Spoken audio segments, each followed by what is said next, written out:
여러분, 설교를 들으실 때 혹시 어느 부분이 가장 은혜를 받으십니까? 어느 부분에서? 각자 좀 다양할 것 같은데요. 어떤 분들은 또 위로와 평안의 말씀이 또 은혜로 많이 다가오는 경우도 있고, 또 어떤 분들은 또 권면의 말씀이 은혜로 다가오는 부분도 많이 있을 겁니다. 근데 여러분, 한국교회에서 가장 좋아하는 그 설교의 한 부분이 있다고 합니다. 그게 어느 부분인 줄 아십니까, 여러분들? 제가 읽어드릴게요. 이제 말씀을 마칩니다. 이 부분이 그렇게 은혜가 된대. 어머, 끝났어 하고 여러분 졸지 마시고 오늘 이 말씀에서 무엇을 말씀하시는지 저와 함께 같이 한번 나누면서 하나님의 뜻을 바로하는 귀한 은혜의 시간 되시기를 주님의 이름으로 축복합니다. 바울이 지금 3차 전도 여행 중에 있습니다. 이제 3차 전도 여행의 마지막 부분을 지금 달려가고 있는 상황이에요.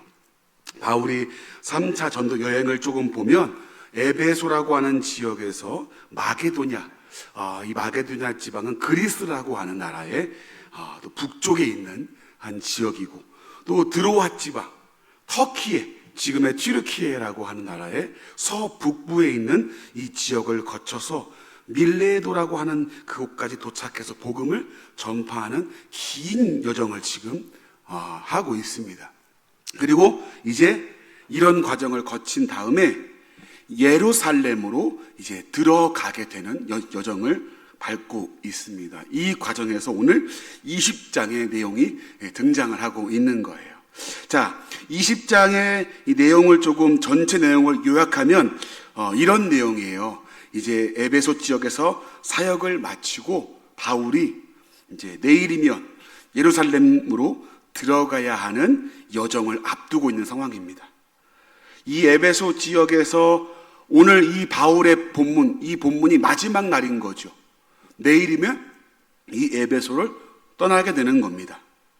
그래서 후반부에 보시면 에베소를 떠날 때에 에베소 교회의 장로들을 초청해서 고별 설교를 하고 본인이 가르쳤던 그 교훈을 기억하고 교회를 잘 세워나가도록 권면하고 당부하는 내용이 20장 후반부에도 등장을 합니다. 자, 근데 이렇게 전도 여행을 하고 이제 떠나는 걸 알겠습니다. 이런 내용인 줄 알겠는데 오늘 좀 이해가 가지 않는 본문이 있어요. 보니까 오늘 읽었던 본문인데 20장 7절부터 12절에 보니까 한 사건과 한 인물이 등장합니다. 바로 유두고라고 하는 청년의 사건인데, 이 전도여행 하는데 왜 생뚱맞게 갑자기 이 사건이 등장을 하는 걸까? 이 사건은 바울의 전도여행과 복음과 무슨 상관이 있는 걸까? 오늘 이 말씀 보면서 함께 유두고 사건을 통해서 우리에게 주시는 말씀이 뭔가를 함께 나누어 보도록 하겠습니다. 우리 한 절 한 절 한번 우리 살펴보죠. 자, 7절 말씀을, 오늘 본문 7절 말씀을 같이 한번 읽어볼까요? 자, 시작. 첫날에 우리가 떡을 때려 하여 모였더니 바울이 이튿날 떠나고자 하여 그들에게 강론할세 말을 밤중까지 계속하매. 아멘. 여러분, 첫 번째 단어를 보니까 그 주간에라고 나옵니다. 이게 이제 이 전 번역본에는 안식 후 첫날이라고 기록이 돼요. 안식 후 첫날 그러면 어떤 날일까요, 여러분들? 네, 오늘날로 말하면 주일인 거예요. 근데 이게 이제 저녁 때에 모여진 거죠. 그래서 저녁 예배라고 볼 수 있는 시간대입니다. 우리가 떡을 때려 모였답니다. 떡을 때려 하여, 누가 떡을 이렇게 제공한 것일까요? 떡을 때려 하여, 이 표현은 성찬식을 의미해요. 이때는 모일 때마다 성찬식을 했습니다. 모일 때마다 예수 그리스도의 십자가와 부활을 기억하고 기념하기 위해서 이렇게 떡을 떼며 예배를 드렸습니다. 그리고 함께 교제했던 그런 초대교회의 모습을 볼 수 있습니다. 자, 그리고 8절 말씀 한번 읽어보겠습니다. 8절 말씀 시작. 우리가 모인 윗다락에 등불을 많이 켰는데, 여러분, 모인 윗다락에 등불을 많이 켰다고 합니다. 등불을 많이 켰다는 건 장소가 컸다는 얘기입니까? 작았다는 얘기입니까? 모르시는군요. 등불을 많이 켰다는 건 장소가 컸다는 거예요, 작았다는 거예요? 네, 컸다는 거죠. 이게 여러분 다락방인데 큰 다락방이었던 것 같습니다. 그래서 추측해 보건대 부유한 집에 한 다락방을 이렇게 어느 한 사람이 제공해서 모였던 것으로 추측을 하고 있어요. 자, 이렇게 큰 장소니까 사람들이 그만큼 많이 모였다는 거겠죠. 내일 사도 바울이 떠나게 되니까 사람들이 그만큼 더 많이 모였을 겁니다. 이제 마지막 집회 같은 거죠. 마지막 예배예요. 사도 바울이 이제 말씀을 전하는 마지막 예배인 거죠. 그러니까 사람들이 많이 모여서 장소가 좀 큰 곳이 필요했던 것 같습니다. 그래서 큰 다락방에 모여서 이제 마지막 설교를 하는데, 바울도 마음이 참 이렇게 목회자의 마음을 가지고 있으니까 목회자로서 한 말씀에도 더 가르치기 위해서 간절한 마음으로 말씀을 강론했습니다. 7절 말씀 보면 이렇게 나와 있어요. 밤중까지 계속하며. 말씀을 밤중까지 계속한 거죠. 성도님들 어때요? 오늘 밤중까지 한번, 죄송합니다. 네. 이렇게 밤중까지 계속 달리면서 열심히 바울이 당부하며 정말 혼신의 힘을 다해서 말씀을 전하는 것이죠. 자, 그런데 이 배경 가운데 한 인물이 등장을 합니다. 바로 유두고란 사람인데, 자, 사도행전 우리 20장 9절 말씀 같이 한번 읽어보죠. 시작. 유두고라는 청년이 창에 걸터 앉아 있다가 졸더니 바울이 강론하기를 더 오래 하매 졸음을 이기지 못하여 3층에서 떨어지거늘 일으켜보니 죽었는지라. 자, 여러분, 일단 이 유두고라고 하는 이름을 좀 살펴볼 필요가 있습니다. 유두고. 이 유두고라는 이름을 통해서 우리는 좀 이 사람의 신분을 알 수 있어요. 신분. 자, 여러분, 당시에는 이 이름만 가지고도 얼추 사람의 신분을 알 수 있던 시대였습니다. 그러니까 종이나 노예에게는 사실 붙여지는 이름이 따로 있었던 거죠. 여러분, 우리나라 조선 시대를 예를 들면 이런 겁니다. 자, 양반이 돌쇠야 라고 얘기했어요. 야, 개똥아. 여러분, 이게 이름인가요? 이게 양반들이나 왕족이나 어떤 고위 관리층에게 붙이는 이름일까요, 여러분들? 아니죠. 그럼 어느 신분에게 대부분 붙이는 이름일까요? 의견이 갈리는 것 같습니다. 보통 종들이나 노예들에게 이렇게 별칭 같은 이름을 주어진 거죠. 돌쇠야, 개똥아, 마당쇠야, 그렇게 이름이 붙여진 겁니다. 여러분, 유두고란 이름도 마찬가지예요. 이런 돌쇠야, 개똥아 이런 것처럼 당시에 노예나 그리고 또 종의 신분을 가진 자들에게 붙여진 이름 중에 하나였습니다. 그러니까 유두고의 신분은 높은 고위층이 아니라 종이나 하위층에 있는, 그러니까 하루 벌어 하루 먹고 사는 그런 낮은 신분의 사람인 것을 우리가 알 수 있는 거죠. 자, 이 유두고가 바울을 알았던 것 같습니다. 그래서 이 바울의 말씀을 들으려고 온 것이죠. 이 마지막 이 저녁 집회에도 어김없이 참석을 한 겁니다.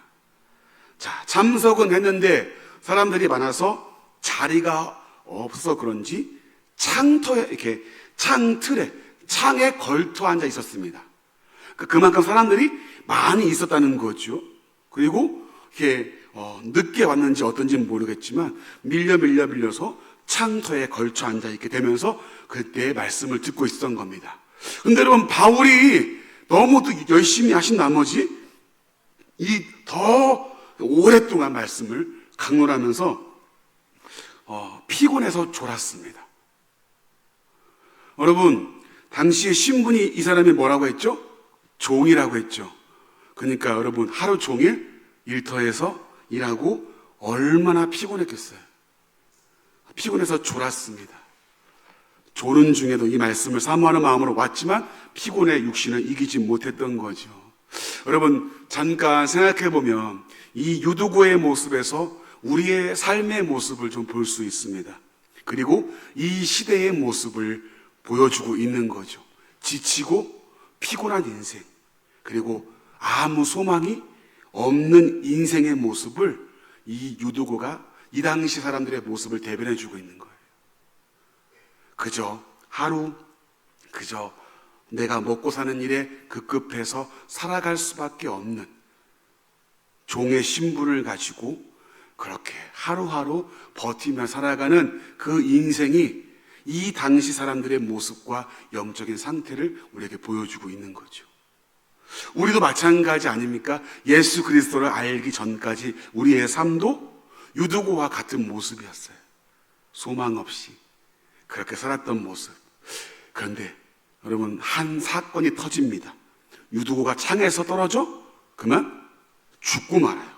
자, 9절 말씀 다시 한번 읽어볼까요? 9절 말씀 시작. 유두고라는 청년이 생에 걸터 앉아 있다가 깊이 졸더니 바울이 강론하기를 더 오래하며 졸음을 이기지 못하여 3층에서 떨어지건을 일으켜 보니 죽었는지라.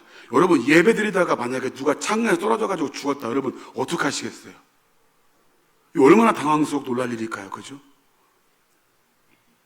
근데 여러분, 바울이 어떻게 하는지 보죠. 20절 말씀, 20장 10절 말씀, 한번 읽어볼까요? 시작. 바울이 내려가서 그 위에 엎드려 그 몸을 안고 말하되 떠들지 말라. 그에게 있다 하고. 여러분, 여기서 오해하시면 안 됩니다. 살아난 겁니다. 떨어졌는데 아직 죽지 않았다, 그 말이 아니에요. 자, 9절 말씀 보면 일으켜 보니 뭐 했더라? 죽었대요. 근데 바울이 그에게 내려가서 그 위에 엎드려서 그 몸을 안으니까 다시 어떻게 된 겁니까? 살아난 겁니다. 죽었는데 바울을 통해서 살아난 거예요. 그러면 여러분, 질문 드릴게요. 저를 보세요, 여러분. 그러면 이 사건을 통해서 이 성경은 뭘 얘기해 주는 걸까? 바울의 특별한 능력을 칭송하는 걸까요, 여러분들? 이야, 바울이 대단한 사람이네. 죽은 자를 살렸대잖아. 그런 걸까요? 바울의 위대함을 말해주고 싶은 걸까요? 여러분, 성경은 단 한순간도 사람의 위대함을 칭송하지 않습니다. 바로 이 사람을 통해서 하나님이 어떠한 분인가를 보여주는 거죠. 오늘 말씀도 마찬가지입니다. 여러분, 그냥 기록하지 않았어요. 이 사건을 기록한 의도와 목적이 있다는 거죠. 그럼 그게 뭐냐? 여러분, 이 사건을 통해서 우리가 볼 수 있는 건 한 가지입니다. 유두고가 종이나 노예의 신분의 이름이라고 했죠, 여러분들. 그러면 여러분, 노예에게 무슨 소망이 있습니까? 아까도 말씀드렸지만 하루 벌어 하루 먹고 살기 바쁘고 지치고 피곤한 인생일 수밖에 없는 거죠. 이게 여러분, 이 모습이 단순히 유두고의만의 모습이 아니라 당시의 사람들의 상태였다라고 하는 것을 지금 상징적으로 보여주는 거예요. 당시 사람들의 소망 없는, 지치고 소망 없는 사람들의 영적인 상태가 이 유두고와 같았다라는 걸 보여주는 겁니다. 아무 소망 없이 죽음을 맞이할 수밖에 없는 인생, 그것이 유두고를 통해서 이 당시의 사람들의 모습이다 하고 성경이 지금 이야기를 그렇게 해주고 있는 거예요. 근데 여러분, 이렇게 아무 소망 없는 인생에 찾아오신 분이 있죠. 죄의 노예였던 자를, 죄의 종이었던 자들에게 예수 그리스도의 복음이 새로운 생명을 불어넣게 되었죠. 여러분, 아멘이십니까? 아무 소망이 없는 인생 가운데 예수님이라고 하는 그분의 복음이 이들에게 찾아오면서 신분을 박탈하고 신분을 넘어서서 남녀노소 누구에게나 이 복음을 통해서 다시금 새로운 생명을 얻게 되었다라는 것을 지금 유두고의 사건을 통해서 시각적으로 지금 이 사람들에게 보여주고 있는 겁니다. 전도 여행을 하면서 바울을 통해서 아무 소망 없는 인생 가운데 예수님이라고 하는 분이 너희에게 오셔서 이렇게 죽었던 너희를 살리셨다라고 하는 것을 시각적으로 이 시대의 사람들에게 보여주고 있는 사건이 바로 오늘 유두고의 사건이라는 거예요. 그래서 이 사건을 지금 바울의 전도여행 중간에 싹 넣어서 우리에게 우리의 모습이 어떠했는지, 그리고 우리가 어떠한 존재인지를 다시 한번 성경이 각인시켜주고 있는 내용이 바로 오늘 유두고 사건입니다. 여러분, 앞서 유두고라고 하는 이름이 종의 신분을 드러낸다고 했죠? 그러면 질문 한번 드릴게요. 혹시 유두고라는 사람의 이름의 뜻이 뭔지 아십니까? 이 이름이 신분을 나타내는 거는 우리가 알았지만 뜻이 뭔지는 몰랐잖아요. 유두고라고 하는 사람의 이름의 뜻이 무엇일까요? 눈치가 있는 분들은, 주보를 보신 분들은 답을 할 수 있어요. 지금 주보 보지 말고요, 굳이 지금 봐가지고 맞추겠다는 의지를 가지고 오시는데, 여러분, 유두고라는 이름의 뜻이 무엇일까요? 오늘 제목이 뭐죠? 행복자. 여러분, 유두고라는 사람의 이름의 뜻이요, 행복자입니다. 아니, 종인데 뭐가 행복합니까, 여러분? 평생 아무 소망 없이 살아가야 하는 사람인데 뭐가 행복하냐고요?